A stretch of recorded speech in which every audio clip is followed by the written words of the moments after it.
Paris Olympic में wrestler अमन सहरावत ने bronze जीता। 57 किलोग्राम भार वर्ग में अमन ने पुएर्तो रिको के पहलवान को 13-5 से हराया। 21 साल के अमन का ये पहला ओलंपिक। पेरिस ओलंपिक में कांस्य पदक जीतने वाले पहलवान अमन सहरावत ने कहा कि यकीन नहीं हो रहा कि मैंने ओलंपिक मेडल जीता है। अब 2026 के एशियाई खेल और 2028 का ओलंपिक मेरा लक्ष्य है। पहलवान अमन सहरावत के पदक जीतने पर कोच वीरेंद्र दहिया ने खुशी जताई। कहा, गुरुवार को कुश्ती के बाद 4.5 किलो अमन का वजन बढ़ गया था। कई सेशन के बाद घटाने में सफलता मिली। हरियाणा के झज्जर जिले के बिरोहर के रहने वाले हैं अमन। माता पिता के निधन के बाद मुश्किल वक्त में दादा और चाचा ने अमन को संभाला। रेसलिंग में आगे बढ़ने में भी मदद की। अमन सहरावत की जीत पर दिल्ली के छत्रसाल स्टेडियम में साथी रेसलर्स ने मनाया जश्न। अमन ने छत्रसाल स्टेडियम से रेसलिंग की ट्रेनिंग ली। ब्रॉन्ज मेडल जीतने के बाद अमन सहरावत को पीएम मोदी ने भी बधाई दी। कहा, पूरा देश उपलब्धि का मना रहा है जश्न। पेरिस ओलंपिक में भारत का ये छठा मेडल है। अमन के मेडल से परिवार के लोगों में काफी खुशी। परिवार को अगले ओलंपिक में गोल्ड जीतने का भरोसा है। कुश्ती में ओलंपिक के इतिहास में भारत का 7वां मेडल। विनेश फोगाट पर स्पोर्ट्स की सबसे बड़ी अदालत सीएस में सुनवाई पूरी। सिल्वर मेडल देने पर आज फैसला आ सकता है। फाइनल से पहले 100 ग्राम वेट ज्यादा होने की वजह से विनेश को करार दिया था अयोग्य। सचिन तेंदुलकर ने रेसलर विनेश फोगाट का समर्थन किया। सचिन ने कहा कि विनेश सिल्वर मेडल की हकदार है। फाइनल में पहुंचने के लिए विरोधी खिलाड़ी को निष्पक्ष हराया। ओलंपिक में सिल्वर मेडल जीतने वाले नीरज चोपड़ा को पीएम मोदी ने फोन करके बधाई दी। उन्होंने नीरज की चोट के बारे में भी जानकारी ली। पीएम ने नीरज की मां की खेल भावना की भी सराहना की। गोल्ड छूटने पर एबीपी न्यूज से बोले नीरज चोपड़ा, आगे और मेहनत करेंगे। एक्सक्लूसिव बातचीत में नीरज ने कहा कि मेडल देश को समर्पित है। ओलंपिक में ब्रॉन्ज मेडल जीतने के बाद हॉकी टीम के जश्न का वीडियो वायरल हो गया है। ड्रेसिंग रूम में खिलाड़ियों ने जमकर डांस किया। हॉकी टीम ने लगातार दूसरे ओलंपिक में ब्रॉन्ज मेडल जीता है। हॉकी इंडिया के महासचिव भोलानाथ सिंह का बड़ा ऐलान। ओलंपिक विजेता पीआर श्रीजेश अब जूनियर हॉकी टीम के मुख्य कोच बनेंगे। श्रीजेश का ये आखिरी ओलंपिक था। ओलंपिक में ब्रॉन्ज मेडल जीतकर भारतीय हॉकी टीम की वतन वापसी। आज उनकी वापसी है। टीम ने स्पेन को 2-1 से हराकर जीता ब्रॉन्ज मेडल। कुछ खिलाड़ी क्लोजिंग सेरेमनी के बाद वापस लौटेंगे। मनु भाकर और हॉकी टीम के गोलकीपर पीआर श्रीजेश ओलंपिक के समापन समारोह में भारतीय दल के होंगे ध्वजवाहक। मनु दोबारा पेरिस के लिए रवाना हो चुकी है। 11 अगस्त को समापन समारोह होगा। कांग्रेस सांसद राहुल गांधी ने ओलंपिक में 2 मेडल जीतकर लौटी शूटर मनु भाकर से मुलाकात करके उन्हें बधाई दी। पेरिस लौटने से पहले मनु पंजाब के सीएम भगवंत मान और हरियाणा के सीएम नायब सिंह सैनी से भी उन्होंने मुलाकात की। फुटबॉल के फाइनल में स्पेन ने जीता गोल्ड मेडल। स्पेन ने ओलंपिक के मेजबान फ्रांस को 5-3 से हराया।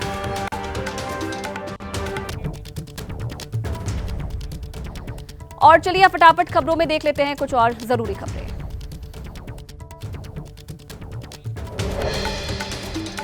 आज वायनाड जाएंगे प्रधानमंत्री मोदी। लैंडस्लाइड प्रभावित इलाकों का दौरा करेंगे। राहत शिविर में पीड़ितों का हाल भी जानेंगे। भूस्खलन से 400 से ज्यादा लोगों की अब तक मौत हो चुकी है।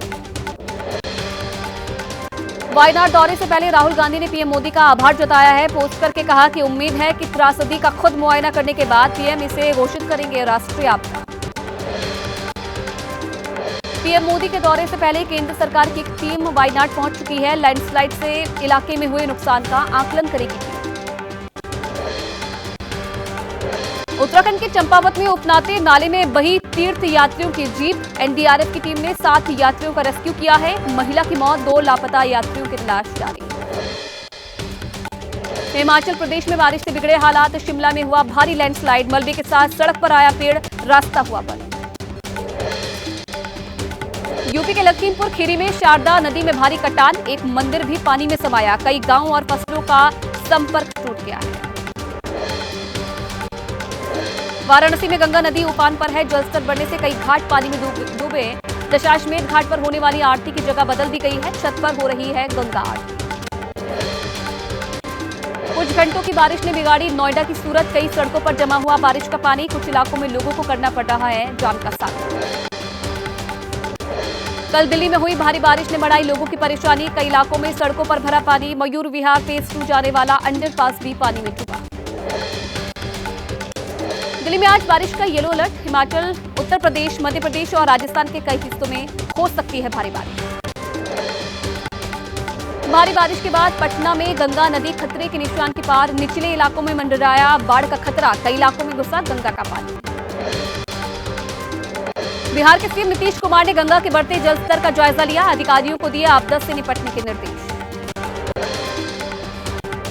पटना में गंगा नदी के किनारे बसे लोगों में बाढ़ की दहशत है। पानी की चपेट में आ चुकी है फतुहा की कई सड़कें। अब घर डूबने का खतरा। लोग लगा रहे मदद की गुहार। बिहार के बक्सर में गंगा का बढ़ रहा है तेजी से जलस्तर। रिहायशी इलाकों में बाढ़ का खतरा बढ़ा। गंगा का पानी खतरे के निशान के ऊपर। बिहार के कटिहार में उफान पर गंगा नदी। पानी के तेज बहाव की चपेट में आया निर्माणाधीन पुल का एक हिस्सा पानी में बहा। 1 साल पहले ही शुरू हुआ था पुल का निर्माण कार्य। केंद्रीय मंत्री चिराग पासवान को अपने ही गांव में झेलनी पड़ी फजीहत। जल जमाव से रास्ता था बंद। किसी तरह सुरक्षा कर्मियों ने निकाला बाहर। चिराग ने कहा कि इलाके में विकास पर दिया जाएगा जोर। और चलिए फटाफट अंदाज में अब देख लेते हैं राजनीति से जुड़ी हुई कुछ खबरें। बीजेपी सांसदों से मुलाकात के बाद पीएम मोदी ने दिया भरोसा। एससी एसटी में क्रीमी लेयर लागू नहीं होगा। सुप्रीम कोर्ट ने कोटे में कोटा देते वक्त किया था जिक्र। एससी एसटी आरक्षण में क्रीमी लेयर से सरकार का इनकार। सरकार बोली बाबा साहेब के संविधान के हिसाब से ही जारी रहेगा आरक्षण। मोदी कैबिनेट का बड़ा फैसला। 24,657 करोड़ के 8 नए रेलवे प्रोजेक्ट को मिली मंजूरी। गरीबों के लिए 3 करोड़ नए घर बनाने की योजना। संसद का बजट सत्र हुआ खत्म। लोकसभा और राज्यसभा अनिश्चितकाल के लिए की गई स्थगित। कल चाय पर चर्चा के दौरान गर्मजोशी से मिले पीएम मोदी और राहुल गांधी। महाराष्ट्र के बीड में एमएनएस अध्यक्ष राज ठाकरे के काफिले पर हमला। शिवसेना उद्धव गुट के समर्थकों ने गाड़ियों पर टमाटर और सुपारी फेंकी। राज ठाकरे के काफिले पर हमले का विरोध। मुंबई में एमएनएस कार्यकर्ताओं ने प्रोटेस्ट किया। आरोपियों को पकड़ने की मांग की। एमएनएस से गठबंधन पर महाराष्ट्र के डिप्टी सीएम अजीत पवार का बड़ा बयान। राज ठाकरे अकेले लड़ना चाहते हैं चुनाव। साथ आने की कोई बात ही नहीं। गुजरात के राजकोट में आज बीजेपी की तिरंगा यात्रा। केंद्रीय स्वास्थ्य मंत्री और पार्टी अध्यक्ष जेपी नड्डा यात्रा में होंगे शामिल। आज 8 क्षेत्रों में सहकारी चीनी मिलों को दिया जाएगा राष्ट्रीय दक्षता पुरस्कार। समारोह में चीफ गेस्ट के तौर पर शामिल होंगे केंद्रीय गृह मंत्री अमित शाह। वित्त मंत्री निर्मला सीतारमण आज आरबीआई के निदेशक मंडल की बैठक में हिस्सा लेंगी। बजट से जुड़े अहम मुद्दों पर भी मंथन होगा। दिल्ली शराब घोटाला में जमानत पर रिहा हुए मनीष सिसोदिया आज राजघाट पर बापू को करेंगे नमन। हनुमान मंदिर में पूजा अर्चना के बाद पार्टी दफ्तर में आप नेताओं और कार्यकर्ताओं से भी मुलाकात करेंगे। तिहाड़ जेल से बाहर निकलने के बाद मनीष सिसोदिया पहुंचे सीएम के आवास। केजरीवाल की पत्नी और परिवार के दूसरे लोगों से भी मनीष सिसोदिया ने मुलाकात की।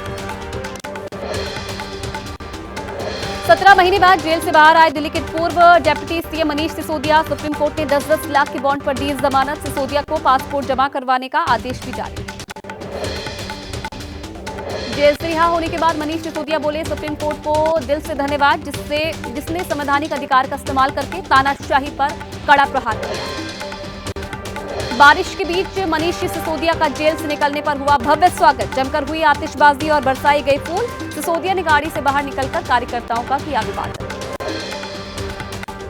बीजेपी का बयान, कोर्ट ने जमानत दी है इसका मतलब ये नहीं है कि सिसोदिया आरोप मुक्त हो गए हैं। सिसोदिया ने दिल्ली के बच्चों को पाठशाला से मधुशाला तक ले जाने का काम किया। सिसोदिया की जमानत पर कांग्रेस नेता अलका लांबा बोली फिलहाल मिली है जमानत, अभी चल रहा है केस, मामले की अच्छे से जांच हो, दोषियों को हर हाल में मिलनी चाहिए सजा। सिसोदिया की जमानत की खबर सुनकर भावुक हुई दिल्ली की मंत्री आतिशी, छलके आंसू। सौरभ भारद्वाज ने कहा कैबिनेट में फिर शामिल होंगे मनीष सिसोदिया।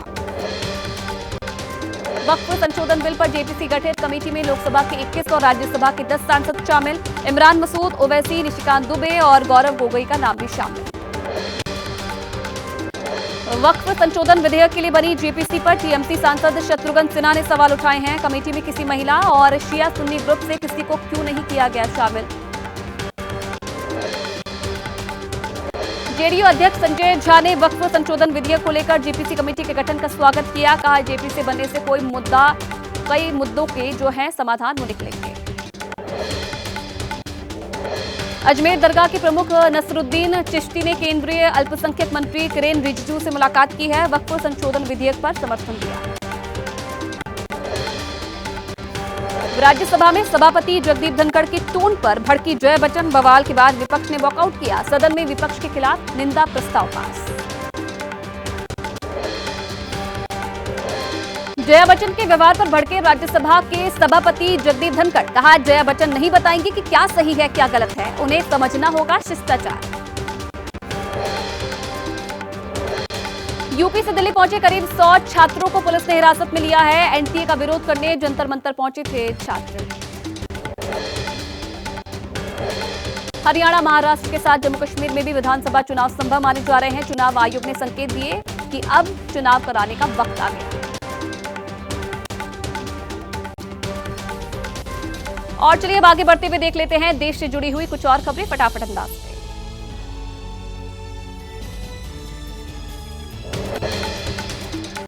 कोलकाता के सरकारी अस्पताल में मिला महिला ट्रेनी डॉक्टर का शव। परिजनों ने लगाया रेप का आरोप। सूत्रों के मुताबिक ममता बनर्जी ने परिवार को फोन किया है, कार्रवाई का भरोसा भी दिया है। सूत्रों के मुताबिक अस्पताल में सुबह 3 बजे से 6 बजे के बीच महिला डॉक्टर की हत्या हुई है। पोस्टमार्टम की शुरुआती रिपोर्ट में हत्या की पुष्टि की गई है। शव पर मिले जख्मों के निशान। अस्पताल की 3 सदस्यीय कमेटी कर रही है जांच। ड्यूटी पर मौजूद 5 लोगों से पुलिस ने पूछताछ की है। पुलिस अधिकारी के मुताबिक शव पर कई जगह मिले खरोंच के निशान। ट्रेनी डॉक्टर की हत्या के खिलाफ डॉक्टर्स ने निकाला कैंडल मार्च। बीजेपी कार्यकर्ताओं ने भी प्रोटेस्ट किया। अस्पताल में हड़ताल, सिर्फ इमरजेंसी वार्ड में हो रहा है इलाज। बीजेपी नेता अमित मालवीय ने एक्स पोस्ट करके साधा निशाना। अपराध को छिपाने की कोशिश कर रही है ममता सरकार। कहा संदेश खाली से लेकर कोलकाता तक बंगाल में कोई महिला सुरक्षित नहीं है। आईएनएस चिल्का में अग्निवीरों के चौथे बैच की पासिंग आउट परेड। 216 महिला समेत 1390 नौसेना अग्निवीर शामिल। मध्य प्रदेश में आज एक साथ 25,000 जगहों पर रक्षाबंधन कार्यक्रम। लाडली बहनों के खाते में डाले जाएंगे योजना के 1250 रुपए। रक्षाबंधन के अलग से मिलेंगे 250 रुपए। हरियाणा के स्कूलों में अब गुड मॉर्निंग की जगह जय हिंद बोलने का आदेश है। शिक्षा विभाग ने कहा कि बच्चों में देश के प्रति इससे सम्मान की भावना बढ़ेगी। मुंबई के पूर्व कमिश्नर परमबीर सिंह ने लगाया संगीन आरोप। उद्धव सरकार में ट्रांसफर पोस्टिंग के लिए पैसे लिए जाते थे। अनिल देशमुख पर 100 करोड़ घूस लेने का आरोप को सही बताया। यूपी के कई जिलों में किसानों ने ट्रैक्टर तिरंगा यात्रा निकाली है। किसान संयुक्त मोर्चा ने 10 मांगों को लेकर प्रोटेस्ट मार्च किया। गाजियाबाद में डीएम ऑफिस के सामने ट्रैक्टर लेकर पहुंचे किसानों का प्रदर्शन। तिरंगा यात्रा के दौरान किसान नेताओं को हिरासत में लेने का किया।